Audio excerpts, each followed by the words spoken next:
All right, welcome to the Atomic Level AMA Matt Chats office hours. It's Wednesday, it's 1 o'clock Eastern, it's 10 a.m. West Coast, it's 11 in the mountains where Matt is. And so wherever you're tuning in from, this is the show where we decode the matters of wealth, one insightful conversation at a time, with the one and only Matt Meuli, so that you can not only protect your net worth, but also your legacy and your net happiness. I'm Chris Snook, Matt Meuli. Welcome back for another Wednesday, sir. Hey, thanks, Chris. It's nice to be here. What are we going to be talking about today? Yeah, for the delay there for a second, I was like, "Oh no, we just did sound check? Did the sound just go out on me?" All right, we got a bunch of audience questions for people who read the post yesterday that we put out on Shielded Succession. The one yesterday, guys, if you have not checked it out, it actually was not behind the paywall. So I encourage you. I'll throw the link in for the live audience here. I encourage you all to go check it out if you haven't read it yet, because it's free, and who doesn't like free? And most of these are behind the paywall because the playbooks and things like that. This one I felt was too important. Matt agreed. So it's in the thread. If you're tuning in live, you can go read it.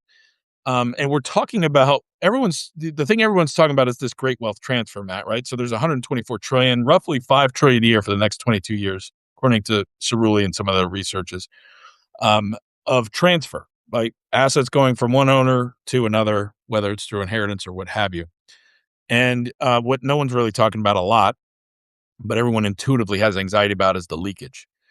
And when most people think about the leakage, what we were talking about this week is they think about tax, right? So they go, "Oh, I live in the wrong state, or I do this, and the estate tax, or is the Fed going to do this, or is my..." And that's a big cost of leakage for sure. But that is not, as you know well in your experience, but also as we look out at the market opportunity over the next 20 years, that will not be the biggest leakage force. The biggest leakage force will just be documents that actually make us feel like we have something in place, but that when they come time to execute, we really quickly learn there was some governance, there was some administration stuff, there was things that were not done right, kept up to date, and that create complexity. Or I might have my name on the title, but I actually can't control or do anything about it, or whatever the thing may be. So the questions came in from that. I'm going to start with those. That's what we're going to be talking about today. So let's just get right into the first one, unless you have an opening thought you want to lead with before I do that. Well, just other than, a lot of people are paying attention to that leakage and that wealth transfer. And there's a lot of people looking at that as a source of revenue, either to, balance budgets or to make a living for the near future. So it's real important because as that bubble kind of moves through there, that it's kind of like a, tennis ball through a hose. Everyone's going to be looking at where that's going and trying to get a piece of it. So that's why it's I'm glad you brought that up, because actually the subtitle, and again as the hook, right, is learn how the great wealth transfer will expose every weak estate plan, and what you can do to not only preserve your wealth but avoid preventable loss and position yourself to acquire or accumulate what others cannot keep. Because obviously, if there's a leakage, it lands somewhere. And so the genesis of this article was first understand that the leak, what the size of it, what's going to cause it, and then ultimately, opportunistically, how to prevent your own leaks, but also see it as an opportunity to accumulate. And one of the phrases that I said in it, and then we'll get into the questions for Matt to answer, was this really succession will have more to do with the transfer of asset ownership than recession. Like the next fire sale is not going to be caused by recession. It'll be caused by uh, non-perfect estate planning succession issues is kind of the takeaway. So let's get into how we can get on the right side of it to both protect and also accumulate. Question number 1, we'll start with the easy ones. My parents already have a will and a revocable living trust. Got it. How do we determine whether the trust is actually funded correctly and whether their assets will avoid probate or other issues? So that was a question.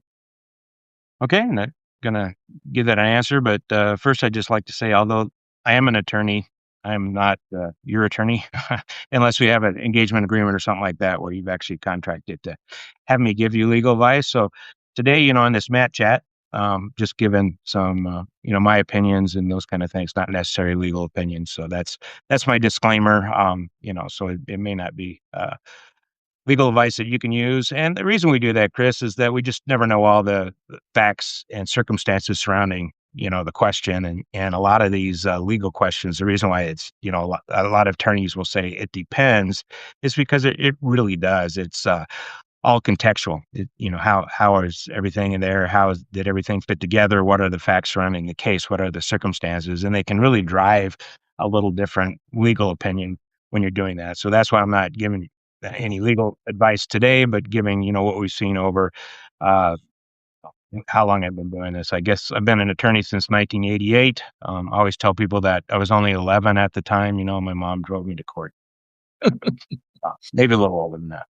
Anyway, get to your question. What I love about you, and it's probably because you were a teacher at one point, right? You just have a natural flow to you. Is like I always forget to do the disclaimer up front, and part of it's because I hate being so programmatic that it doesn't feel like a natural conversation. Because we're open office hours, we're asking questions, we're doing that. But the way that you artfully just inserted it in, because it needs to be inserted in there, was great. And so now I'm going to insert the plug. So if you want him to be your attorney at any point, or if you're not sure and you want to talk to a human about whether that could be a fit, all 50 states, you dial 307-463-3600. If you're a Colorado resident, you call the Colorado office 970-820-0090. There's the plug. There's a commercial. Now let's move into the question. So again, repeating it just for the audience that just tuned in. My parents already have a will and a revocable living trust. How do we determine whether the trust is actually funded correctly and whether their assets will avoid probate? And what questions should we ask our current or potential future counsel as we navigate that?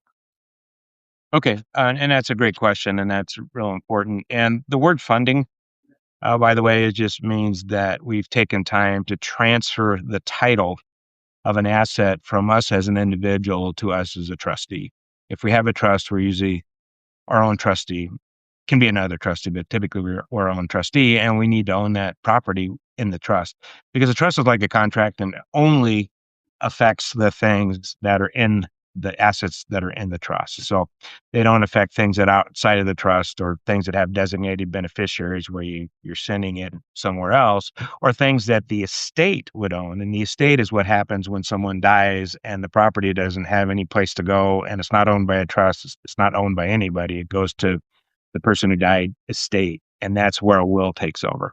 And that's why most revocable living trusts have a will with them because it's called a pour over will, POUR. It's designed to take things through probate and pour them into the trust. That's where you get the name for the pour over will. And that's why a lot of attorneys don't take the time to help you transfer the title because they know upon your death, everything will pour into the trust anyway. But a lot of reasons people get a trust is to avoid that probate process. So, we kind of feel that you need to have a fully funded trust to make it work. And that's where the question comes you're from. You're going to go to your parents and say, do you have a fully funded trust? I mean, is it going to work or are we going to go through probate? And so some of those questions you want to ask is that, the reason why your parents probably got that trust was so you didn't have to go through probate. So that's one of the questions is like, hey, mom and dad, I appreciate you getting a trust and not wanting me to have to go through probate for you. The only way that's going to work is if things are properly titled in the name of the trust. You might have asked you some questions about that to find out that that's going to happen and that you actually got, your money's worth for the trust you bought, that it's going to work. I think most parents are going to want their estate plan to work. And that's not asking being money grubbers or anything like that. That's just basically saying, hey, you guys, I'm really busy and I don't really want to spend a year to 18 months in probate, putting everything in a trust that you got to avoid probate. So I think that's a natural question to ask. So there's a follow-up. There's a follow-up question in there. It actually came in off of a different one when you made the comment about a probate as a lawsuit against yourself, funded by yourself for the benefit of someone other than yourself, right? So when you made that comment, this came in. I'm going to weave it in here just as a pickup to finish this first question. We'll get on to the next one. Someone asked, and I can't remember who it was, but I thought it was a great question. I know why if I have a will, I don't necessarily have or maybe the need a trust, right? So let's just say you could have a will and not have a trust. Would you ever have a trust and not have a will? And if so, why? Or is the will there is basically the insurance policy that there is a plan for things that were not properly funded into a trust, and you should have it just so that there is actually at least something that you designed for the rest of your wishes that you forgot to fund or didn't fund or somebody did, and that the trust is really the control mechanism. Like, where do you go with trust and will versus trust only or will only? Great question. Though the will itself, I mean, almost every plan needs a will because what that does is that gives someone the keys to basically move property around for the person who has died. And without that, we call them letters testamentary because it's last will and testament. So we call them letters testamentary to go along with that. Those are basically the rights, the ability for the executor, executrix, or the personal representative to manage this property, to get it to the right people and things like that. And so you kind of need those keys because a lot of times you don't know where there's where the property is. You don't know what your parents have. You've never had that discussion. You know, they might have a mineral deed, but since they don't live in the house where the mineral deed is, you don't think about looking for it, looking for other houses where they may have mineral deeds. So there may be all these things that you need to manage, you need to change, and you need the keys to give you the permission to do those things. A lot of times there's a designated beneficiary accounts and things like that, which say they go to this person upon my death, like a life insurance policy or a IRA or something like that. Here's the beneficiary who I want it to go to. And sometimes, just by policy, those custodians of those funds won't even talk to you unless you have the letters testamentary. So a lot of times, you do need those wills to open up a lot of things. Now, the trust is set aside so that you can avoid that probate process. But we do, include a will there just for that occasion if we forgot to put something in the trust. Okay, because then you have to find that lost property, you have to find that stuff, and you gotta have the ability to manage it, and the trust itself only manages the things that are in the trust. The reason why a lot of clients do a trust instead of just a will, so a will's always gonna go through probate. Where there's a will, there's a probate. Or maybe the better expression is where there's a will, I wanna be in it. Yeah, that's a good one. Um But if you don't have a will, if you do have a will, there's going to be a probate. It's going to be either determined by the terms of your will or the statutes of the state where you passed away. Um, so you're going to have that most often just to go through probate, and people do a trust to avoid probate. And then a lot of reasons that people do a trust is that a trust, if you construct it correctly, can protect your loved ones from their creditors, their predators, their divorces, bankruptcies, all those things. And, we have a lot of clients that say, well, I want to have that protection of a trust for my kids. And then the question is, well, you just want to start with a trust and avoid the probate process? Or do you want to actually have a will, go to court, and then have the court help you set up the trust? So that's the kind of the long answer there. But typically, we like to have a will in both just a will based plan or a trust based plan, just for those keys, that ability to work with other people who aren't mentioned in the trust. So, we didn't know about and get them into the trust at the right time. Gotcha. That's great. It's good way to think about it as the keys to unlock everything else that you need to then execute. And that's the purpose of the will, and then the other side is well stated. So, okay, let's move into some these are great questions, guys. By the way, keep them coming either in the comments on prior episodes, on this episode, whatever it may be. But this is a good one. I'm going to jump around a little bit. So, how should a family prepare when one spouse has always managed the investments, properties, professional relationships, and the other spouse knows very little about the financial picture? Um, and that could also extend maybe even into, the technology world, right? Maybe one spouse is the one who sets up and manages the computer, but they share an email, like my parents. They share an email address. They don't have their own email address, but dad's kind of the one who deals with the passwords and stuff, and mom tries not to click on links she doesn't understand. Right. So what do you do in that situation? How does a family prepare properly? Well, I think that it starts with good communication between the couple, to make sure that we're talking about one person's better at this than the other person, just so you know about it, so that you can start looking for help before you have to. When someone dies and now the other one has to take over all the finances and never did it, that that's a crisis event. It's just like, I got bills to pay. I don't know how to do it. I don't know how to get on the computer. I don't even know if the computer's doing bill pay. The accounts were only in my spouse's name, and I don't have access to those until I supply a death certificate, which may take, months to get one or whatever. So if you wait till the incapacity event or the death event, you're in crisis mode. You're trying to fix that. So you always need to look at that ahead of time.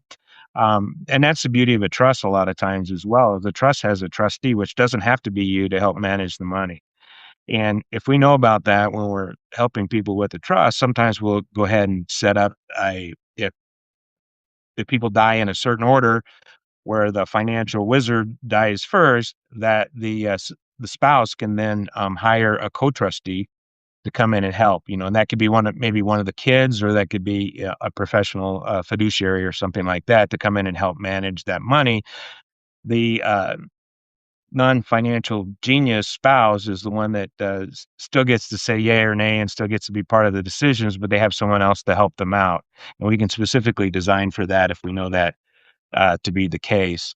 In the crisis modes, they're typically in elder law and some of the communities where people start getting a little more forgetful and things like that. There are money managers that we can hire to help, and they can have a fiduciary duty. Again, it depends on who you hire. So it's a good idea to vet those people ahead of time to make sure that they're reputable, and they have good reviews and things like that. They have testimonies from other clients of how they helped. But you can have those people in as well, and then you could have a trustee just hire that person. So a lot of times in that contract that we call a trust, we can put in provisions there that allows the trustee to hire help and things like that. If they need to do a tax return, they can hire a CPA and all those kind of things. And a good trust will have that ability to hire help. But again, it all stems back that we can't fix a problem if we don't know about it.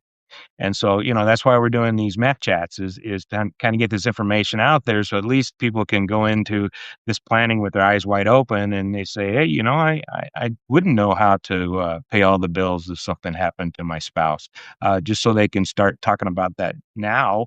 And, if they're young enough, there's a lot of financial literacy courses out there that you can take and start learning how to do this on your own. Of course, you Yeah. have to have the interest for it, but we can get help. And if you have a good counselor, a good attorney, good CPA, something like that, that you know, like, and trust, you can kind of lean on them when the event happens to help you find the right resources to get through that. And building on that, so we talked a little bit about this last week. We were talking about Gen X and their kind of anxiety and their role and kind of their quarterbacking by default, if not by choice, kind of dynamic. So there's a lot of great stuff in that episode. Make sure you check that one out. But this one came off of that. What happens if a parent starts showing signs of cognitive decline, but has not yet been legally declared incapacitated? At what point can the person named in a power of attorney step in? Okay, and that question depends a little bit on the state that you're in, because the powers of attorney, wills, those kind of things, those are governed by the state statute. So each state has a little different statutes on how that works. So, you really need to know how that power of attorney works. With a lot of our power of attorneys, Chris, just for that reason alone, we make them effective immediately. A power of attorney can become effective in two times. One we call springing, and the other one we call standing. And I don't know why attorneys just can't say immediately and after you become incapacitated. I guess it's so we can charge to translate what we're saying to people. But Probably. the standing one means it's in effect when you sign it.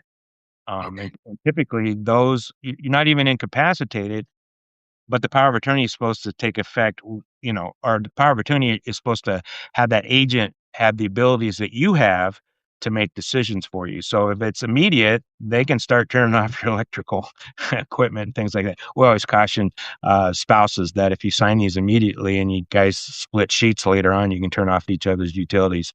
Um, but that's the thing. Now you can always revoke them and things like that, but you have given that power immediately to your agent. Now, to accept that a power, it depends on what the statute says, but a lot of times, a agent can sign and say, "Hey, we accept this appointment. We accept this agency. We're going to now act on it.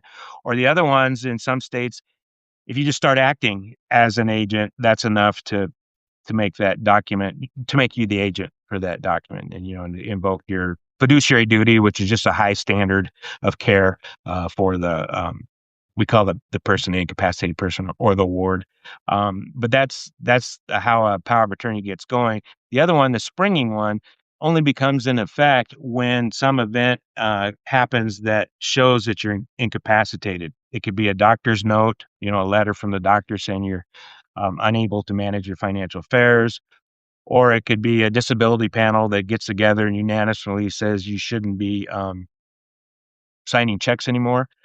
Those are sometimes harder to get and a little more problematic because typically the person is signing bad checks and doing, giving away money, and you're running around trying to get a doctor's examination and a letter saying that you're now the power of attorney. So you really have to think those through. And how you want to do it. We find that if you get somebody that you really trust to make decisions as you would make them, then maybe it's better just to make those standing or in effect immediately, because that person's not going to run away with anything. They're going to wait until the time's right, but you don't need to have the intervening event to say that this person has no longer control of their financial affairs. Yeah. This question came in off of, I think, week one, but we talked about it in yesterday's post on the $124 trillion wealth transfer and leakage. This is a source of potential leakage. And someone asked this a couple weeks back, so I want to bring it up now.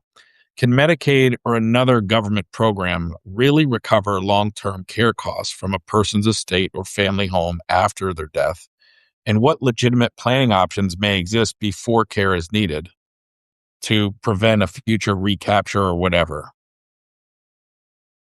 Yes. I mean, that's government agencies definitely can come after money after you're dead. Uh, you know, certain things, death and taxes, we've heard, and taxes still continue. So that government agency can put a lien on everything, especially if you were someone who is like not bothered to ever file a tax return.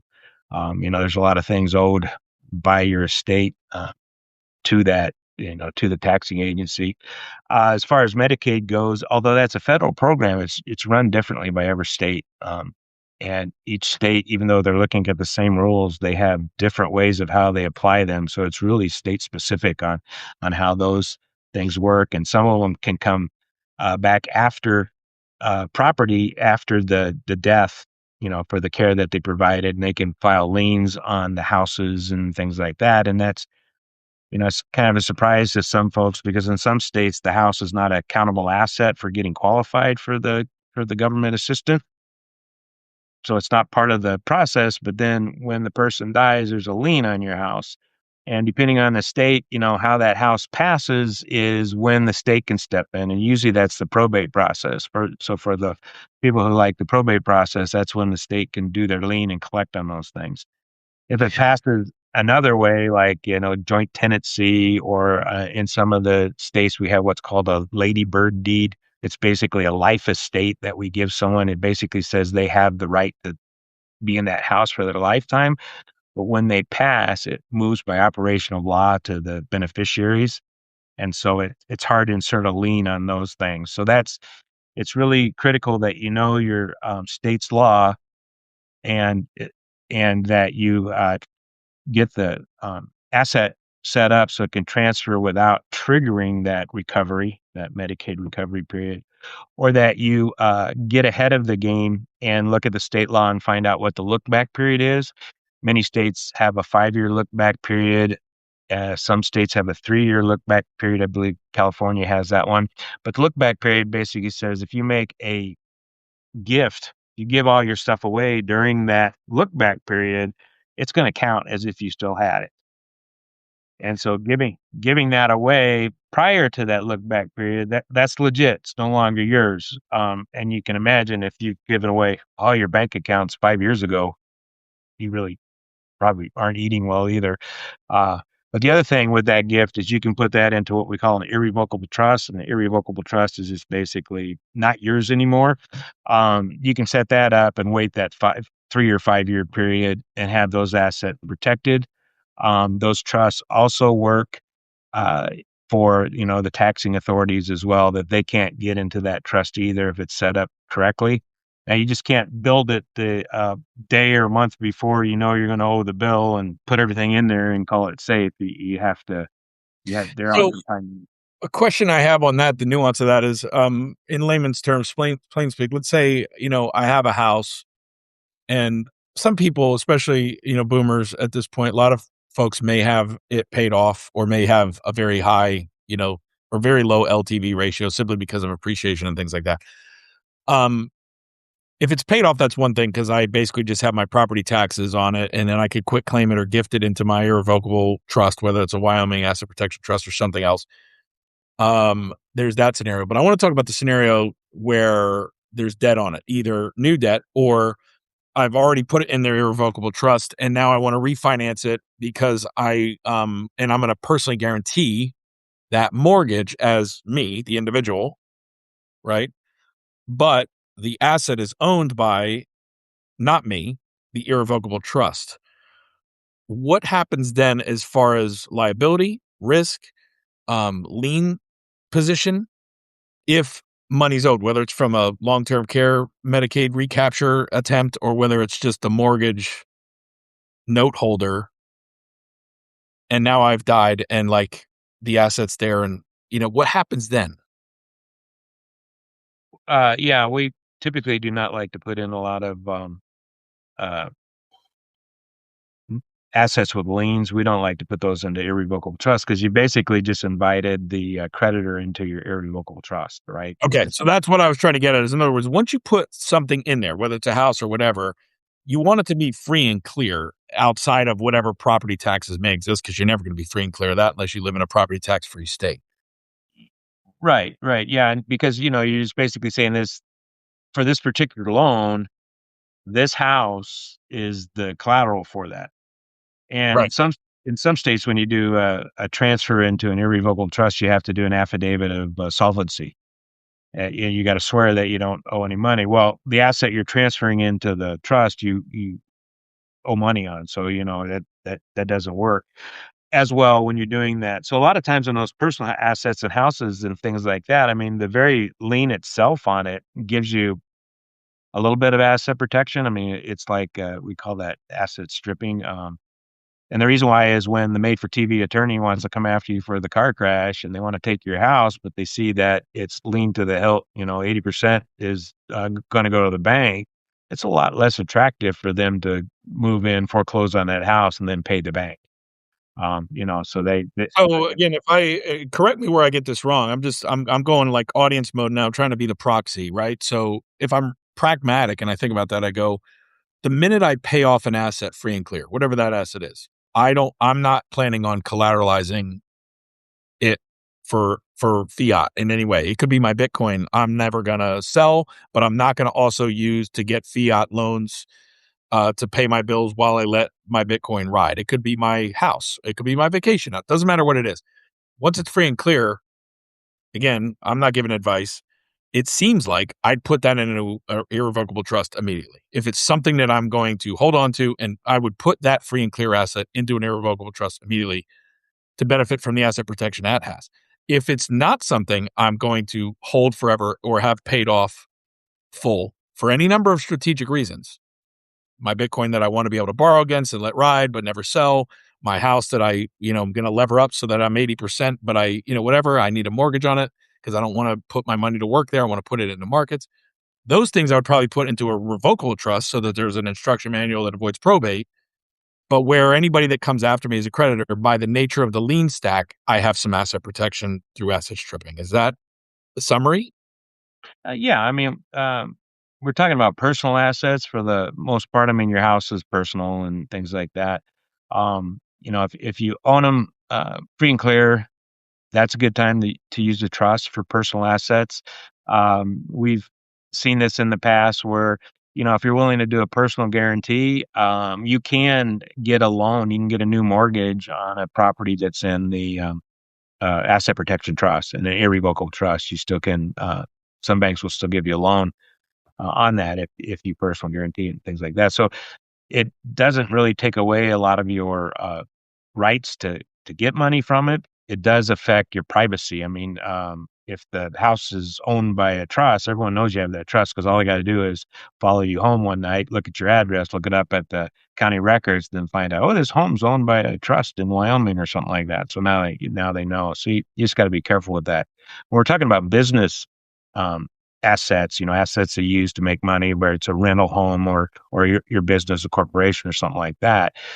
You can have a lien on those and put those into LLCs, um, and then just have the LLC membership interest. It's kind of like the stock for corporations. Have that owned because that's a personal thing that could be owned by the asset protection trust. And the LLC is a business, and it would take care of the payments and everything like that, like it's supposed to. So, again, it So that's a depends. segue. That's a segue to this next So let's build on that. So the next question that came in was: Our family's wealth is mostly tied up in real estate and a closely held business. How can an estate create through enough liquidity to pay expenses and equalize inheritances without forcing the sale of those assets?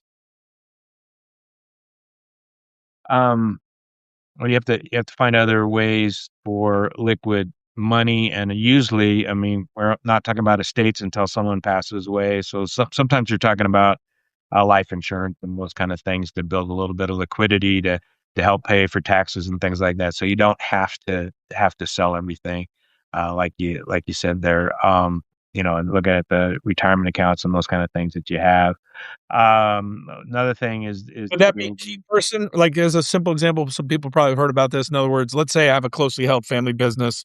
Majority shareholder is me and my folks or whatever. It's got an operating company, whatever that is. Could be a small business, doesn't matter what it is. Could be a podcast. And it has real estate assets that are income producing or whatever. And those things I want to basically be generational assets in my succession, and I want them to go. And so I create all the LLC structures, whatever it is. I have my whole co, whatever it is. Those shares, those membership units are owned by my, call it my Wyoming Asset Protection Trust, just to create an example.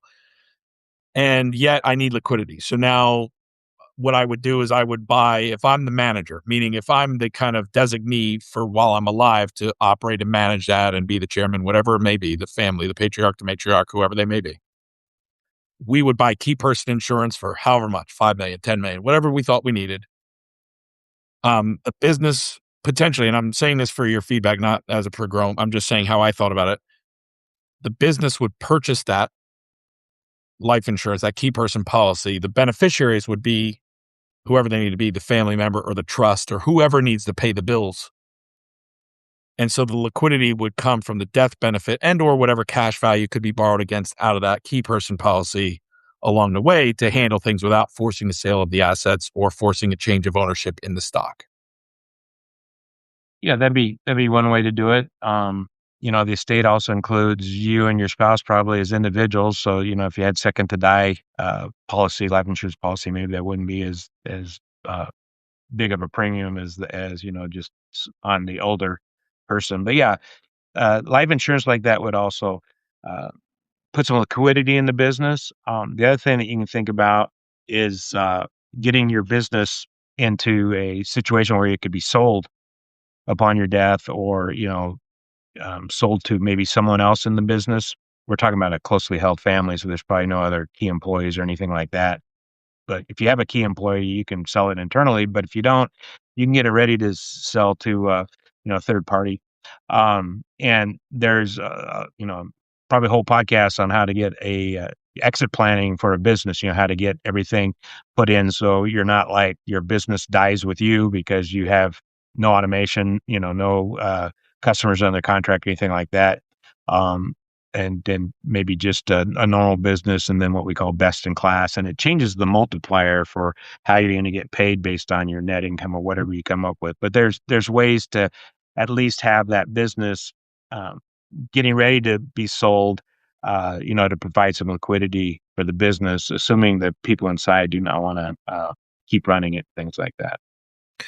So question number 7 came in, and we talked a lot in the last couple office hours, last Wednesday, the week before, kind of about all the conversations that happen. At the end of the day, like everything, it comes down to communication and if you're fortunate enough to be able to have communication or clear or productive, that's going to make your life easier. If you're not, then there's ways to mitigate around it. But you kind of have to, you got to get the info one way or the other, and you kind of have to have a plan. And so hopefully communication becomes a priority and the right questions to ask are what we're trying to help you do. But one of the questions that came in was is dividing every asset equally among the children always fair? Well, that's a personal question. We can't tell you that. So I'm gonna rephrase this to get to the real question I think they're asking.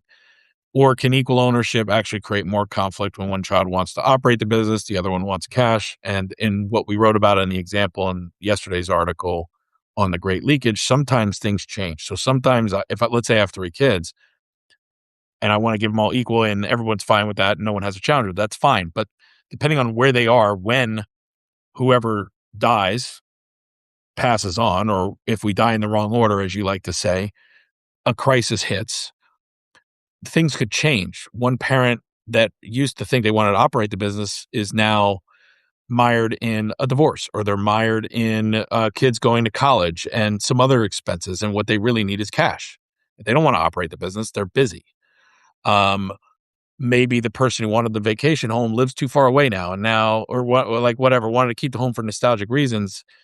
Now it's just not really practical. Maybe they can relocate, maybe they can't. And so the key becomes how do you provide a fair, flexible, yet family kind of controlled plan that can adapt to changes of the wind that maybe weren't communicated when that plan was written.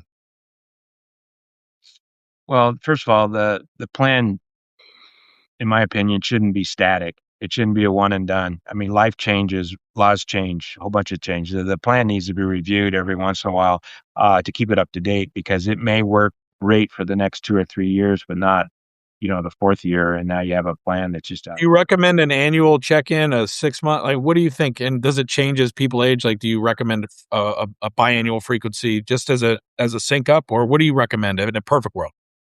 Well, if you don't really have any changes in your life or anything like that, we do recommend, every 3 years or so just to see if there's any law changes that you didn't know about, that come down the pike there. But if you do have a change, you get married, you have more kids, somebody, More grandkids, yeah, more whatever.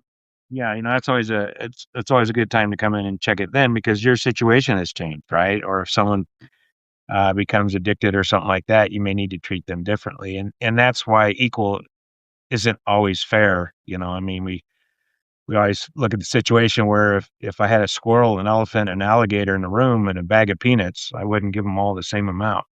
You know, Dude, you so you you go between the lawyer jokes and the dad jokes. That's why I love you because it's like I mean, think about it. The squirrel would be really happy with the elephant's share, and then the alligator wants to eat them both. So.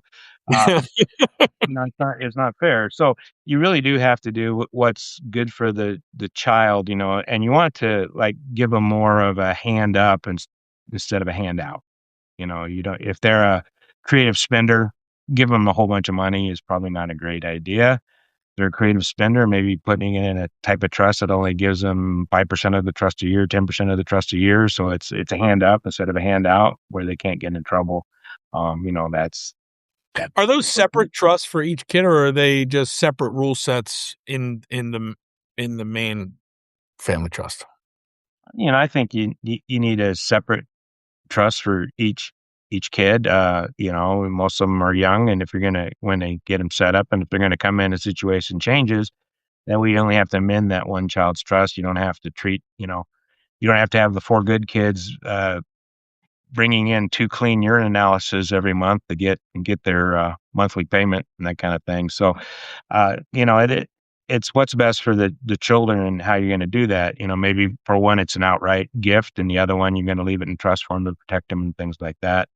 You can also use if you have life insurance or other things like that. You can also use an immediate payout to the kids who don't want to be in a business. They don't want to run the business. So why yoke everyone together where you only have one who wants to run it and the other two aren't even going to show up for work?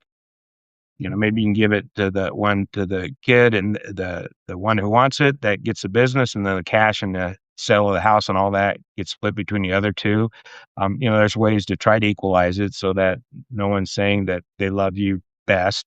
Um, but then, if the kid does really well who has the business, they do really well with the business and, make it grow, then the other kids are like, well, obviously mom loved you best because she gave you the biggest asset, not realizing it was sweat equity that made it grow. So again, it comes down to communication. Who wants to be in the business? And, a parent just can't say, well, I'm going to leave it to my kids when they don't want to live in the state anymore. The minute they graduate, they're out of there.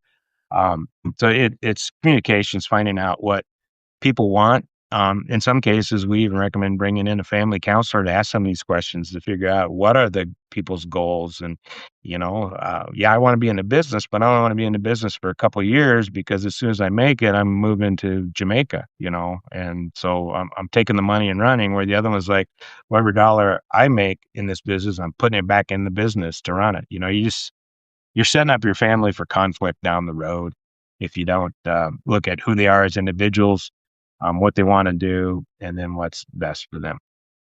What are some of the best places for families who are trying to struggle with how to properly choose a successor trustee or financial power of attorney while honoring and giving respect to their kids? Because there's kind of like two ways to look at it. It's kind of it's a burden or it's an honor, it's expected or it's resisted. Any number of things happen if you become, the child that gets put on the administrative side, right?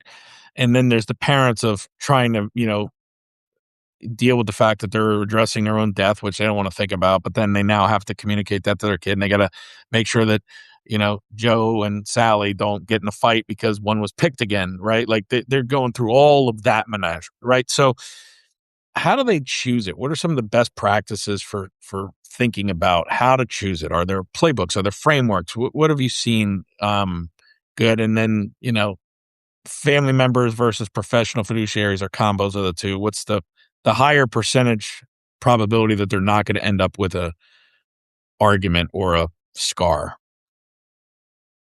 Yeah, and that's really case by case basis. Is just how do you trust the person, or how much do you trust the person who you're choosing to do these things? We always kid with our clients if you're going to choose before you choose them as a trustee, you should go camping with them. Two. Why camping? Why camping versus something else? Well, just curious. Because camping just seems like you have to put up with so many things, and if you got someone that you have a really good time with camping, with all that adversity that comes with camping, it just makes sense. I'm always remembering that it's the good book out there says that our bodies are tents and or tabernacles, but I call them tents, and that's a good analogy because as we get older, our tents start to leak, we start to sag, and we start to smell funny. So if you can do that all with another person in a camping trip, you're probably going to get along pretty well. But the idea is just to find someone who's going to make the decisions like you make the decisions. That will make them the way you make them, and not just because they're the oldest or they're Mhm. uh, the line. If you know your kids well, because you're having communication and you're doing other things than looking at your smartphone during dinner, if you're actually talking and communicating, if you even have dinner together, you can find out who's probably the better financial one. And then there's usually someone in the family who may be a better one for medical decisions. And so you can kind of mix them up in a plan. You can on this document we want this person to be first. On this document we want this person to be first. Uh, we typically do not recommend that you make them because sometimes there needs to be two signatures and one can veto the other, and you really can't get a quick decision like you need it. Um, but do you have the family members that can do it? Again, a good plan, like we said on one of the previous questions, is something that allows you to hire help and hire other people to help you, so that you're not just setting up a one of your children, for a family feud. Give them the right to resign and hire someone else, and then that's where you get the private fiduciaries. Typically, the difference between a private fiduciary and a trustee or something like that is a private fiduciary will manage your day-to-day decisions, where a trustee usually needs assets under management, and they're going to do more of the investment decisions, not kind of the day-to-day decisions. Um, we ask for families that don't know who they want to appoint. We, have a list of folks that we to just have them call and see how they feel. How they answer the phone, go in and talk to them, see if they are going to respect your wishes. How does that gel? Sometimes when you hire those folks, there's a administration fee up front, but then they don't really start charging the trust or the individual for the management until they're needed. It could be a yearly fee or something like that to have them on tap. But uh, the main thing I think is to have the discussion with whom you're going to choose and see, will they make decisions the way you want them to make it. I've seen people put their siblings on a power of attorney, and the siblings just flat out tell me the first sign of cognitive degeneration, they're in a skilled nursing facility. It's like, Mhm. that's what they wanted. I'm not sure they would have picked you to do that. Right. And so it's those kind of discussions that have to happen uh, up front, and that's why we like coming in every 3 years at least, because when you make somebody your trustee or you make someone your agent to make these decisions for you, and now you're thinking about that, and then you spend the next 3 years with them talking to them, sometimes they can change your mind and say, "I don't want this person anymore. I need to come up with a new set of people." So a new document will revoke the old document and come up with a new set of folks that can help you out. Gotcha. Two more questions and we'll wind up this AMA. It's been fascinating so far. Great, great stuff. Good questions, everybody. Keep them coming. We'll keep getting to them in future weeks. Last two questions for the day. What protections can be added to a plan when there are concerns about a beneficiary's divorce, creditors, financial irresponsibility, risky lifestyle or business activities, substance abuse, vulnerability to scams, you name it?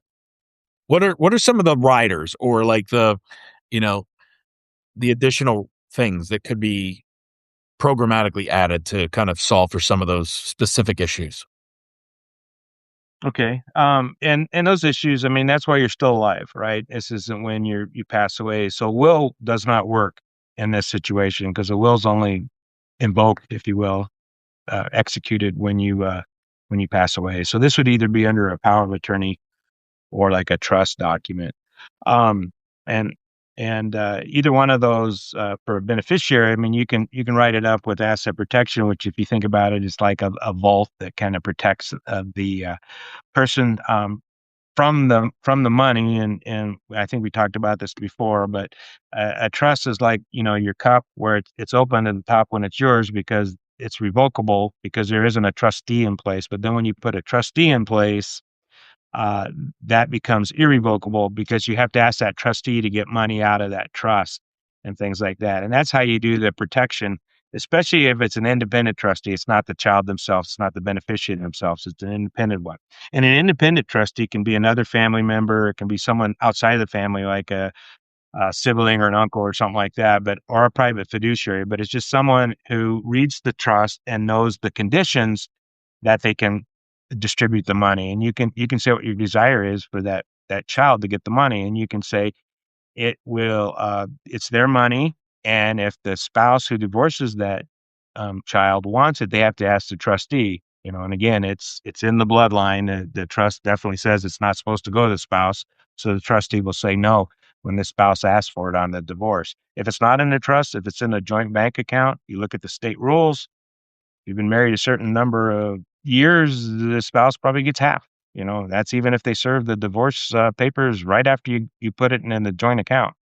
So, a trust is usually the best way to do that with an independent trustee who has guidelines on what to do. We have written, like I mentioned, the urine analysis. We've written that in trust.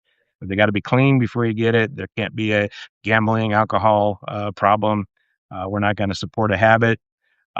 We've also put in trust that the beneficiary has to take their W-2 down to the trustee every quarter and show the trustee how much they made, how much they earned at their job, and then the trustee will double it. So if the child refuses to work, it makes it easy for the trustee because they don't have to sign a check that quarter. Um, so there's a lot of things that we can put in a trust. And again, the 3-year uh, review is golden because sometimes you don't know about these problems until later on. You can't tweak them until a little later. So then you can make your trust a little more robust, if you will, to make sure things are happening. We did mention that unit trust as well, where you say, okay, 10% of trust, 5 to 10% of the trust, principal of the trust is going to come out every year for the beneficiary. So $1 million trust, and I had to go to law school because I can't do math in my head, but I think that would be 50,000 a year. Well, that it's easy to me, and tax-wise and everything else, it's easy to be more responsible if you're getting 50,000 a year instead of getting 1 million outright, because you have to plan more and do things like that. And then you can. Yeah, and I think, there's a piece of this that we talk about the leakage concept before I get to the next question and segue from that to this. Everybody understands there's a cost of growth, right? Like, so, a lot of people on here are either actively or passively invested. And it doesn't matter if they're buying an ETF or if they're paying an RIA 1% a year or 70 bips a year on their AUM or whatever it is to kind of grow their wealth. And then there's the hurdle rate of inflation and taxes and all that. And okay, so let's say that's 11%. Very few people ever really put in terms the ongoing cost of preserving their wealth beyond during their life and also beyond it. And it's actually, when you think about it, it's, depending on the obviously the higher the net worth is, the bigger the boat is, you'd think, oh, the maintenance goes up. But on a pro rata basis, it doesn't necessarily go up in the same line, right? So you could be, depending on if you're 10, 20, 30, 40, $100 million in net worth, you could be in the single digit bips, per AUM, just making sure that that boat that you've just built is constantly maintained, no leaks, and ready to sail any ship with any captain that you designate.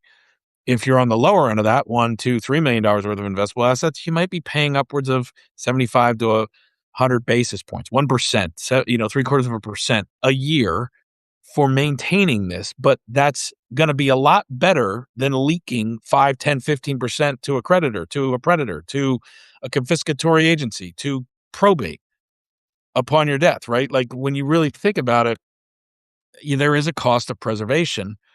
And it's not the cost we think about because we're always focused on how much, percentage of AUM to manage our wealth. But to keep the boat from leaking, there's a cost, and it's incremental, but it's important to bake into your planning.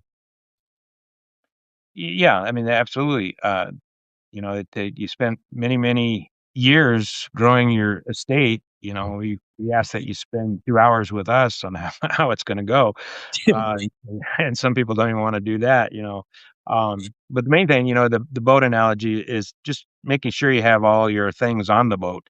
Or at least you know where to tell the captain to sail to go get the other stuff, because that's a big leak. Of just, if you don't know where it is and the custodian doesn't know who it's supposed to go to, they can turn it over to unclaimed property in the state. And if you don't know to look there, that becomes lost. And especially if you don't have like a champion, if you don't have kids or a spouse that want to find these things, or they don't know where your wallet is, or those kind of things. So it's really important to have set up a champion to be able to carry to steer the boat, to captain the ship when you're done. And a lot of times you do have assets under management, and you do have a financial person or something helping you out, financial advisors.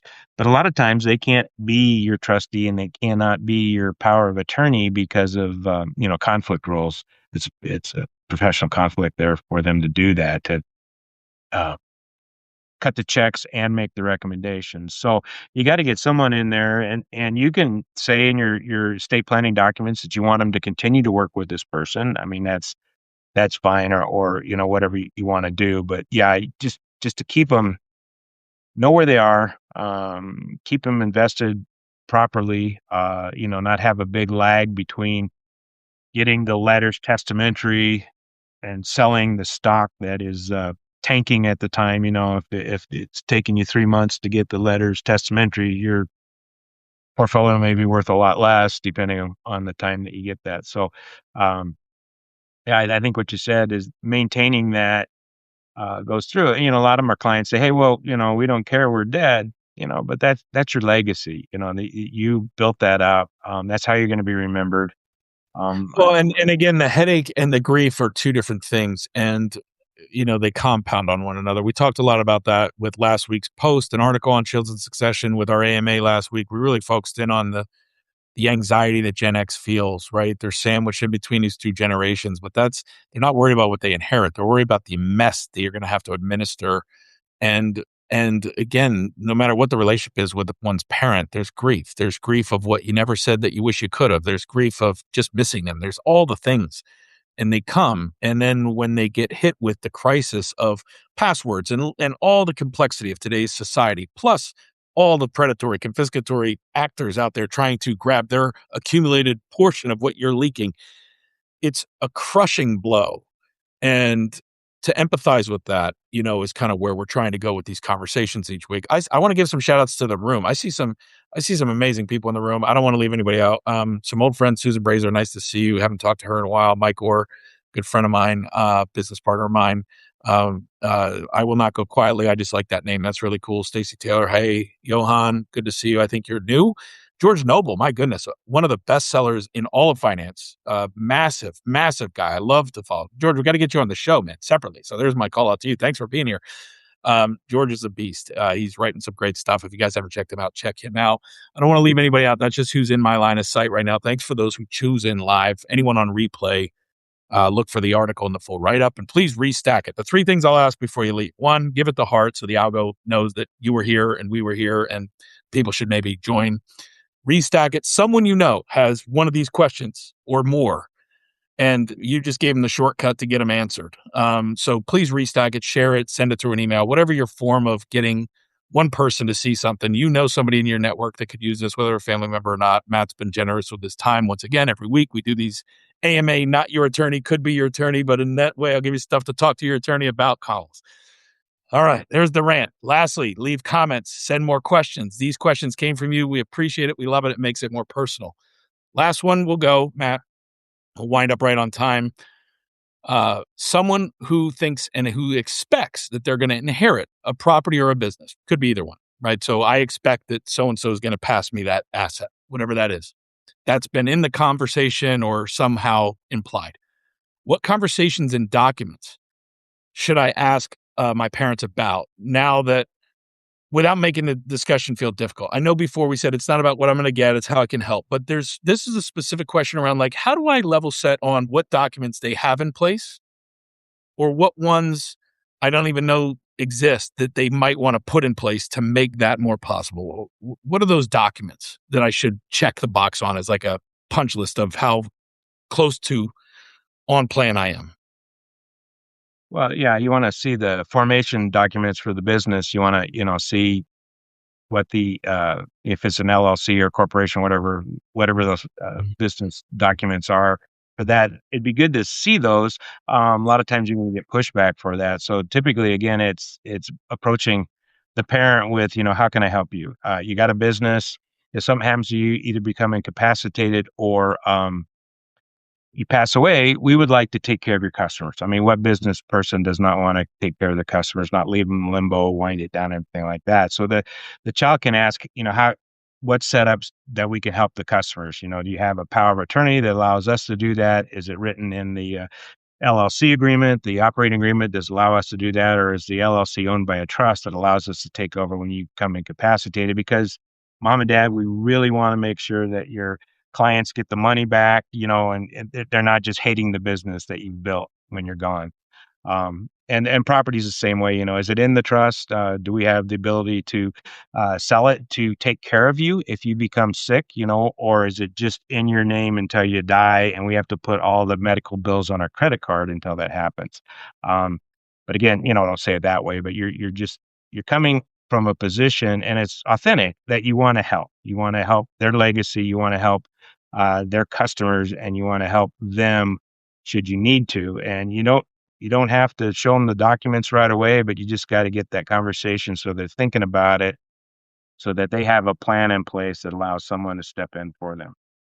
Yeah, I think that's a really key point. And again, probably a topic of a whole AMA itself would just be the operating agreements, the succession plan in general. Most of these small businesses that have done well for 30, 40 years are pretty simply formed. They might be an Inc., they might be an S corp, they might be an LLC, they might still be a sole prop.